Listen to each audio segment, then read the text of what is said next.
Today, let's say light from how they get to know a project. Earlier, parents used to get to know, word of mouth used to play a very important role. Today, with internet and social media being widespread, so all the data is available on the internet. They are well researched, they know why, how, exactly everything. The basic things that they are well researched about. Now they are coming to understand what extra other than them.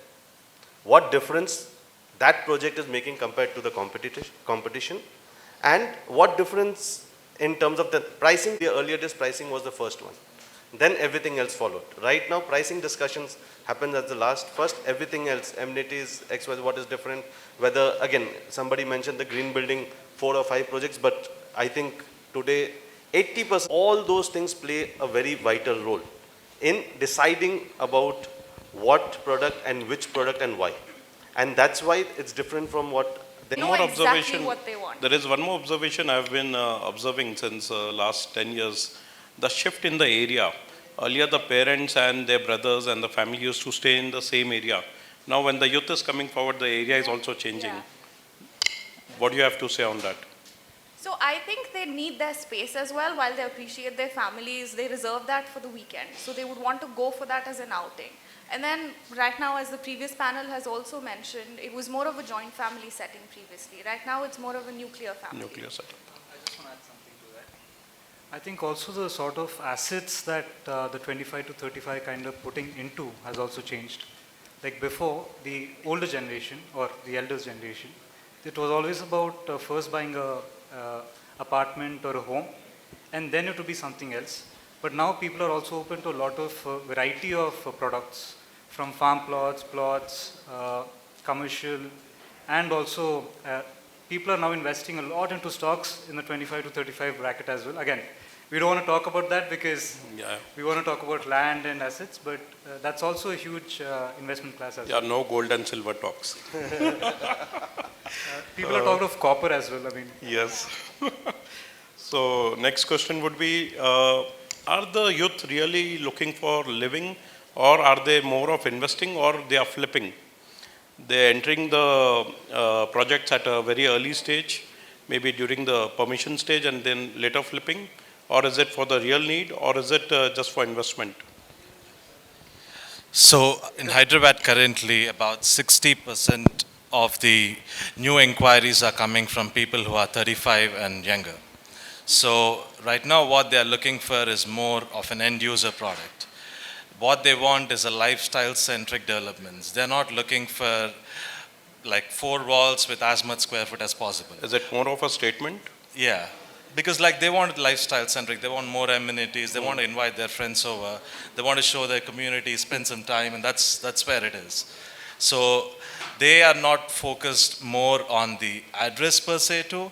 They are willing to go like 5 or 10 kilometers farther, but they want more amenitized, community driven, which has good facilities and services and their age group. That's what they're preferring more. Vishnu, what's your opinion? If I would like to add what Abhilashji just said, people not only 5 to 10 kilometers, but I've seen people having the businesses in Kompally still moving to the west just because of the statement, as you mentioned. It adds a statement to their address. Everyone wants this address to be a statement now, rather than just a place. So youth is dominating, unlike traditional practice. Yes. Also, during the project cycle, a preference of a youth can change. They might have bought it for an end use, but they see they get a better return, they like something else, they will sell out, they will go. So they are like, Sohini mentioned that they are not emotionally connected to the apartment. Yes. It is about that particular point of time, what they like, and what is their preference. The preferences can change over a period. A normal real estate project takes between 4 to 5 years to do. They might have booked for end use at the time of sanction or Initially. at the time of launch. During the course, it can change, and they are ready to shift. They are not emotionally connected. I agree to you, Piyush, partially, not fully. I see a lot of buyers, in fact, my lot of friends, they've been flipping properties because of the home loan facility and a lot of other facilities, like one of our panelists was saying 2080 scheme. So it's more of flipping also. As we all know, the youth is more smart. See, flipping is always an option of end user. COVID, we've really observed that amenities play a major role in decisions. So like I think a month ago, I was discussing with a customer, right? And so his only make or break for a project was that his son is training to be an Olympic swimmer. And our project need to cater to that. If it doesn't cater, it doesn't make the check, right? So I think buyers are increasingly shifting towards having amenities no more as a part of that luxury segment. It's more of a basic necessity that we have to provide. And it's a culture also which they are trying to bring up, and they're now spending time to use on that. Right, so I Unlike think like we were before. discussing previously as well, Yes. usually they're making more time for their families. They're increasingly putting in that effort, so they don't want to have that hassle of having to travel outside every weekend just so they can play a pickleball game with their son, right? It's a So culture having shift as well. Yeah, So today, customers are not asking whether you have a swimming pool or gym. That is basic necessity which they It's think it is understood. part of, that is definitely there. They're asking, do you have a pickleball court? Do you have a paddle tennis court? So these new age games that are there, So when the first notice hits, your GST compliance or your IT scrutiny or whatnot, that's when you start realizing the importance of all these things, and that's where the money is. So I would say initially on it is a headache, but like again what Piyush ji has said, you know, eventually when we're all over here, or most of us are grade A builders, right? Previously, 20 years ago, 15 years ago, we were also there. So we were C and B developers. And I think eventually you put in that effort, you put in that, you let your work speak for you eventually. The quality, the location, that's what really matters. And obviously, yes, we're in that day and age where the brand name gets you more deals when it comes to larger clients in the commercial sector, yes. But it's that trust factor and that human touch that actually make a lot more difference. So do they survive? Well, I think they do. But then that's also subjected to which location, which market, which segment you're talking about, and the niche that they're focusing on. You have to add anything? I think that some would survive, some wouldn't, but I mean, I would rather think a mix, and it also really depends on which segment you're talking about, right? And which kind of a project that you're talking about. No, it can be residential, it can be commercial.